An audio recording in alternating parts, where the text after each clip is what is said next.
What's going on, everybody? David here, back with another video. So today we're going to talk about the HEALS Act. I'm going to go over some of the fine details of the HEALS Act, and then we're going to talk about why I think it's stalled already and it just started. But first, before we do that, please hit that like button. If you can do that, that really helps with the YouTube algorithm. And then also, if you're new here, please consider subscribing to the channel. Okay, let's go ahead and get started. So we're going to talk about the key points of the HEROES Act. So the first thing, we all know about the enhanced unemployment. So we know it's going from $600 to $200 per week, and that'll be for the first 2 months. And then after that, it'll be 70% of your salary. So that's what they want. Now, these are all proposals right now, so nothing has been approved and signed or anything like that. But this is what the Republicans want in the Senate at this point. Stimulus checks, we know that's going to be $1,200. That's what they're proposing. It's going to be $500 per dependent, and there's no age limit on the dependents.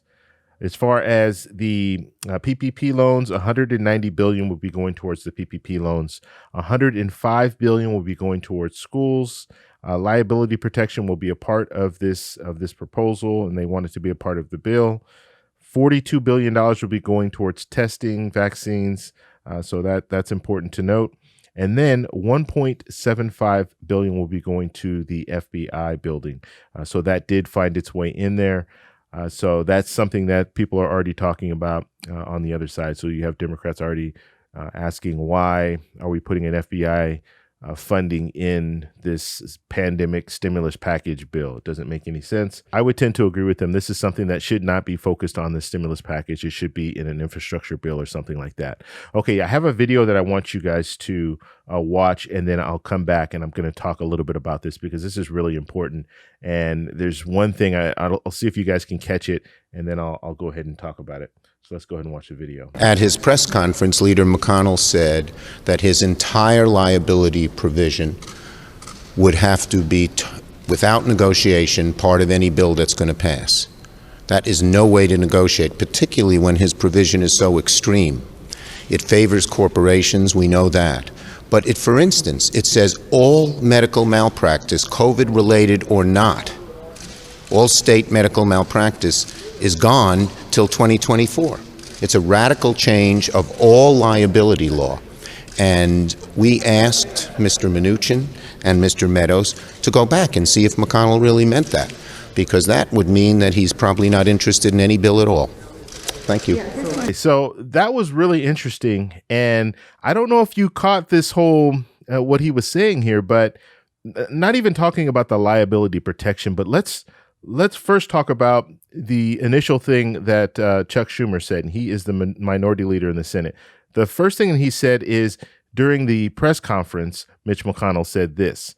And then at the very end there, he said that he hopes that Stephen Mnuchin, who is the Treasury Secretary, and Mark Meadows, who is the Chief of Staff in the White House, he hopes that he can get that message to Mitch McConnell. Basically, they're going through Stephen Mnuchin and Mark Meadows.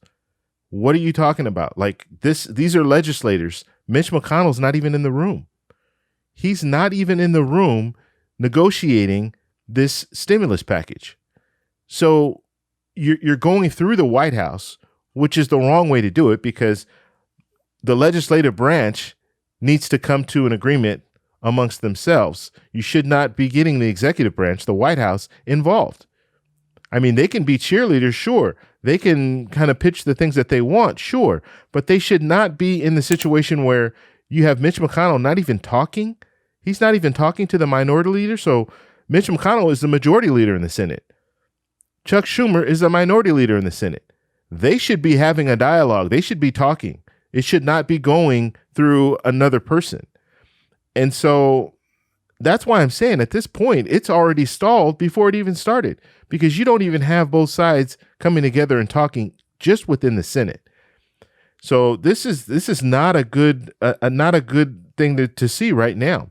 And so as far as liability protection, I don't know all the details as far as what they're rolling out, what they want to roll out, what the Republicans want to roll out. But you saw what they were talking about as far as malpractice and how it's not just COVID related, which I would, if you do want to have a liability protection, it should be COVID related. It shouldn't just be all malpractice, because now you're opening up a lot of different lawsuits that people are not going to be able to file because of this package.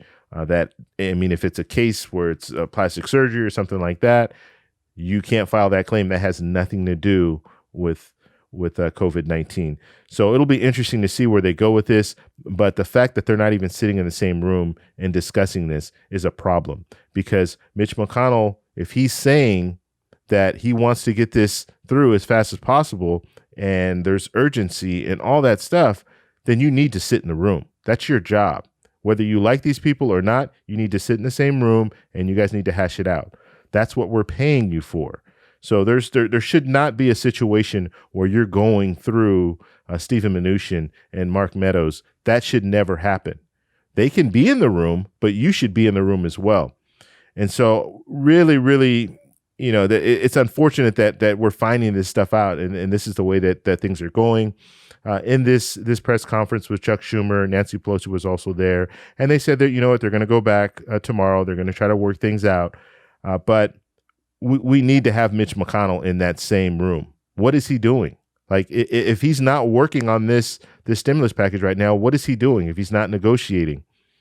I mean, this is not called for. This is one of those things that really upsets me. Now, I have some more videos I'm going to put out where I show some of some different videos of Mitch McConnell and some of the leadership in the Senate, and we'll just go over that stuff as well. But I was very sad to see that. Very sad to hear that he's not even in the room. What do you guys think about this? Am I way off base when it comes to it? Do you think Mitch McConnell needs to be in that same room negotiating with Nancy Pelosi and Chuck Schumer? Or do you think he should go through the White House, go through a third party and, allow that negotiation to happen, and then he not even, take a part in it? Let me know down below. And also, like I said, if you could hit the like button, it really helps with the YouTube algorithm. Right now, for whatever reason, I've fallen out of the algorithm, so I'm trying to get myself back in there. So if you hit the like button, YouTube will promote it out to more people. It'll also promote it to my subscribers. For whatever reason, a lot of my subscribers are not getting notified. So